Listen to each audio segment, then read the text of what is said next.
साथियों, आजकल बहुत चर्चा एलपीजी को लेकर हो रही है। कुछ लोग हैं जो पैनिक क्रिएट करने का प्रयास कर रहे हैं, अपना एजेंडा चलाना चाहते हैं।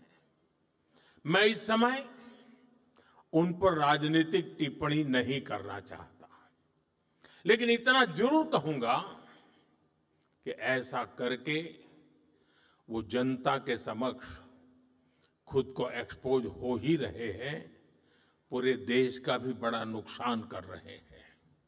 साथियों, आज युद्ध से जो ये वैश्विक संकट आया है, उसके प्रभाव से कोई देश अछूता नहीं है। कम अधिक मात्रा में हर कोई इस संकट के शिकार है। भारत भी इस संकट से निपटने के लिए कोई कसर बाकी नहीं छोड़ रही है और हम अलग अलग स्तरों पर प्रयास कर रहे हैं। बीते दिनों दुनिया के कई देशों के शीर्ष नेताओं से मेरी इसको लेकर बातचीत हुई है। सप्लाई चेन में जो बाधाएं आई हैं, उससे हम कैसे पार पाए, इसके लिए भी निरंतर प्रयास चल रहे हैं। साथियों, भारत के तेज विकास के लिए अलग अलग एनर्जी सोर्सेज को बढ़ावा देना निरंतर जरूरी रहा है और इसको मजबूत करने के लिए हमने दो स्तरों पर एक साथ काम किया है। पहला, देश में एनर्जी एक्सेस बढ़े, हमने इंफ्रास्ट्रक्चर तैयार किया और दूसरा, एनर्जी के लिए हमें सिर्फ विदेशों पर निर्भर ना रहना पड़े, इसके लिए एनर्जी सेक्टर में आत्मनिर्भरता पर बल दिया। अब मैं आपको गैस सेक्टर के ही कुछ आंकड़े देता हूं। साल 2014 तक देश में सिर्फ 14 करोड़ एलपीजी कनेक्शन थे, यानी देश के करीब करीब आधे परिवारों के पास ही एलपीजी कनेक्शन था। आज 2 गुने से भी अधिक, यानी करीब 33 करोड़ घरेलू एलपीजी कनेक्शन है। बीते 11 वर्षों में हमने अपनी बॉटलिंग कैपेसिटी को दोगुना किया है। डिस्ट्रीब्यूशन सेंटर भी 13,000 से बढ़ाकर 25,000 से अधिक हो गए हैं। 2014 में देश में सिर्फ 4 एलएनजी टर्मिनल्स थे, 4 एलएनजी टर्मिनल्स। आज इनकी संख्या भी बढ़कर 2 गुनी हो गई है।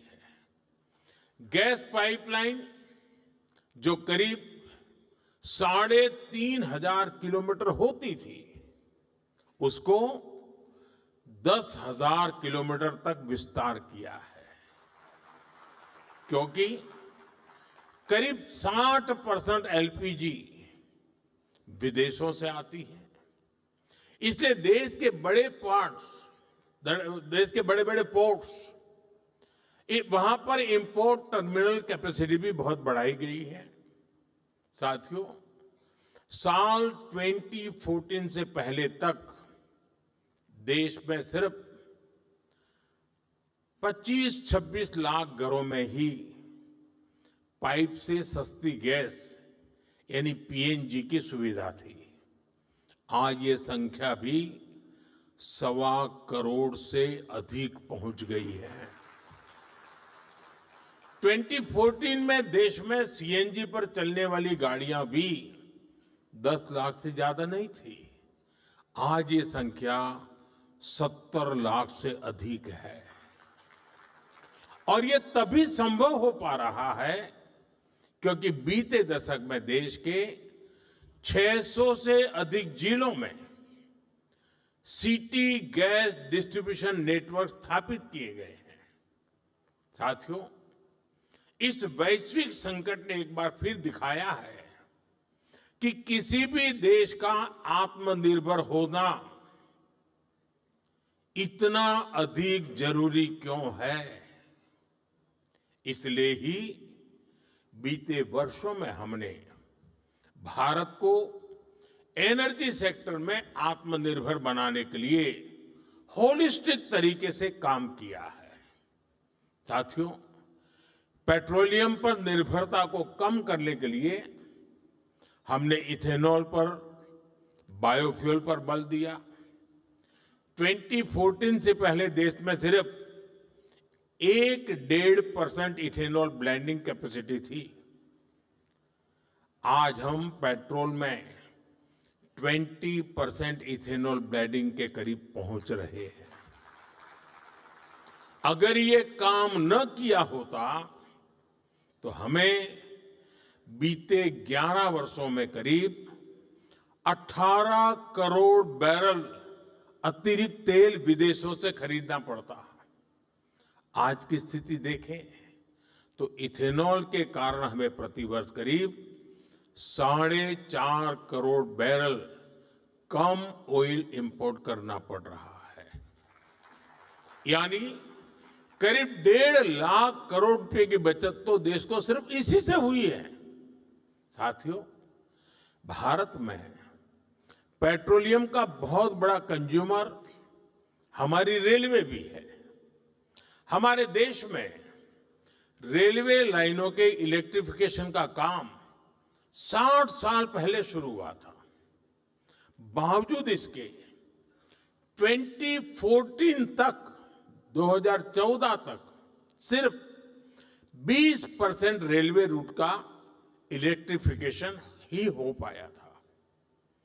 बाकी रेलवे रूट्स पर हजारों डीजल इंजन चला करते थे। आज भारत में ब्रॉडगेज नेटवर्क का करीब करीब 100% बिजलीकरण हो चुका है।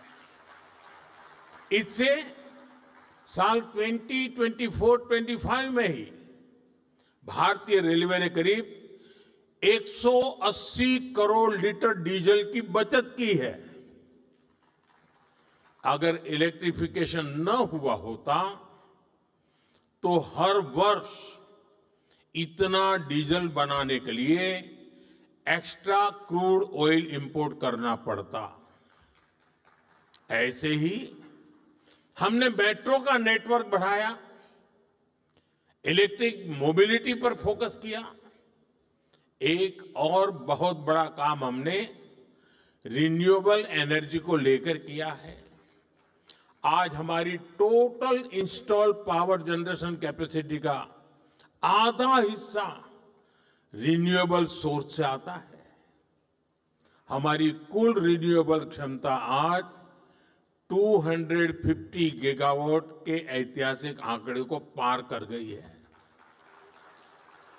आप सोचिए, साल 2014 में भारत की सोलर पावर कैपेसिटी सिर्फ 2 गीगावाट थी। आज ये करीब 40 गुना बढ़कर 130 गीगावाट हो चुकी है। घरेलू उपयोग में गैस के अलावा बिजली अधिक से अधिक काम आए, इसके लिए पीएम सूर्यघर मुफ्त बिजली योजना लागू की गई है। अभी तक इस स्कीम के तहत करीब 30 लाख परिवारों ने रूफटॉप सोलर लगाए हैं। साथियों, इसके अलावा हमने गोवर्धन स्कीम पर भी काम किया। इसके तहत कॉम्प्रेस्ड बायोगैस बनाने पर काम किया गया। अभी तक देश में 100 से अधिक प्लांट चालू हो चुके हैं और 600 से ज्यादा पर काम चल रहा है। साथियों, पेट्रोल डीजल के क्षेत्र में हमने कैपेसिटी बिल्डिंग की दिशा में भी व्यापक प्रयास किया है।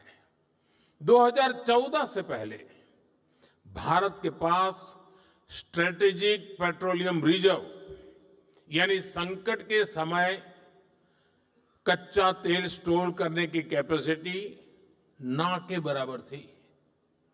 आज हमारे पास 50 लाख टन से अधिक का स्ट्रैटेजिक पेट्रोलियम रिजर्व है और इससे भी अधिक कैपेसिटी पर काम चल रहा है। बीते दशक में अपनी रिफाइनिंग कैपेसिटी में भी हमने सालाना 40 मिलियन टन से अधिक की वृद्धि की है। तभी भारत आज दुनिया के सबसे बड़े रिफाइनिंग हब्स में से एक बन चुका है। यानी आप अंदाजा लगा सकते हैं कि हम भारत को आत्मनिर्भर बनाने के लिए कितने बड़े पैमाने पर और कितनी बड़ी दिशाओं में काम कर रहे हैं। ये युद्ध की वजह से जो संकट बना है उसका मुकाबला भी हम जरूर कर पाएंगे। मेरा 140 करोड़ देशवासियों पर पूरा भरोसा है। जैसे एक साथ संगठित होकर कोविड के संकट से हमने देश को बाहर निकाला था, उसी प्रकार हम इस वैश्विक संकट को भी पार कर लेंगे। और मैं फिर दोहराऊंगा, जहां तक सरकार का प्रश्न है, हम किसी भी प्रकार के प्रयत्न या प्रयास में कोई कमी नहीं आने देंगे। हमारे हर निर्णय में जनता का हित सर्वोपरि रहेगा। साथियों, यूक्रेन युद्ध से लेकर आज तक हमने देखा है कि कैसे इसका प्रभाव वैश्विक मार्केट से लेकर दुनिया के नागरिकों पर पड़ता रहा है। लेकिन भारत सरकार का हमेशा से हर संभव प्रयास रहा है कि युद्ध से बनी परिस्थितियों का बोझ भारत के नागरिकों पर न पड़े। और जब रूस यूक्रेन का संकट बढ़ा था तो उस कालखंड में फर्टिलाइजर की कीमतें आसमान छूने लगी थी। इसके बावजूद यूरिया की जो बोरी अंतर्राष्ट्रीय बाजार में 3,000 रुपये में मिल रही थी, वो हमने अपने किसानों को सिर्फ 300 रुपये में दी थी। दुनिया में 3,000 रुपया चलता था, हमारे देश में 300 रुपये में दिया जाता था। इस बार भी हमारा हर संभव प्रयास होगा कि देश के किसान, देश के नागरिकों के जीवन पर युद्ध का कम से कम प्रभाव पड़े।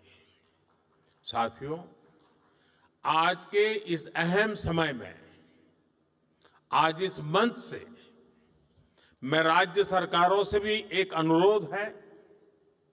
ये जरूरी है कि कालाबाजारी न हो, अफवाहें न फैले। इसलिए स्थिति की गंभीरता से मॉनिटरिंग आवश्यक है। जो कालाबाजारी कर रहे हो, उनके खिलाफ बड़े एक्शन भी होने चाहिए।